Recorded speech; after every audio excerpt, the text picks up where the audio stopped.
Good evening, electrician. Kayo ba ay nag-i-install ng ilaw sa motorsiklo? Papakita ko sa inyo ang dalawang klase ng switch na ginagamit para pag-on ng ating ilaw.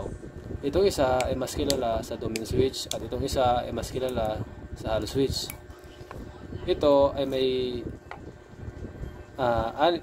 limang wire na kailangan mong ipag-connect para mapagana mo ang ilaw o indicator light ng hollow switch. Tapos itong isa ay tatlong switch lang naman na ikakabit mo sa linya ng battery at papunta sa may ilaw.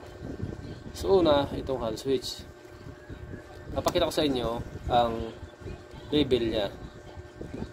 Itong nasa ilalim, siya yung common, which is kulay yellow. At yung nasa gitna ay normally open na kulay puti. At yung nasa taas, normally closed na kulay green. At itong dalawa naman ay siya yung positive at negative. At siya yung para sa indicator light. So ngayon, paano mapapagana itong hollow switch? Una, itong yellow ay siya yung kinakabit ko sa positive ng battery. At para mapagana ko yung ilaw ng hollow switch ay sa positive, ikakabit ko sa normally open. Tapos yung negative, siya yung pupunta sa battery. So bakit sa normally open?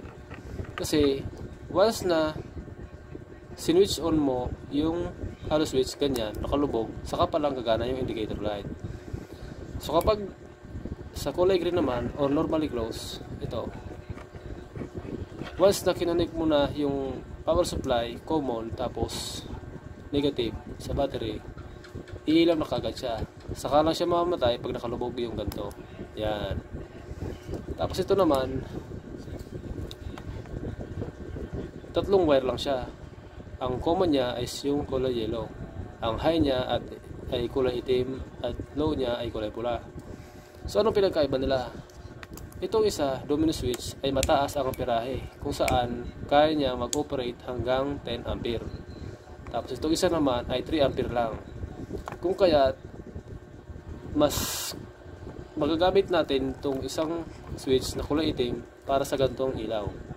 Kasi ito, 20 watts ito. At syempre, dalawang ilalagay mo, mas magandang gamitin itong switch na itim kaysa dito sa kulay hollow switch pala. Kasi mababa lang ang amperahe niya, 3 ampere. Mas madalas na iinit at mas madaling masisira. Lalo na pag tag-ulan, syempre mag-short siya kasi dito papasok sa loob. Kaya kailangan dito na lang ang gamitin mo.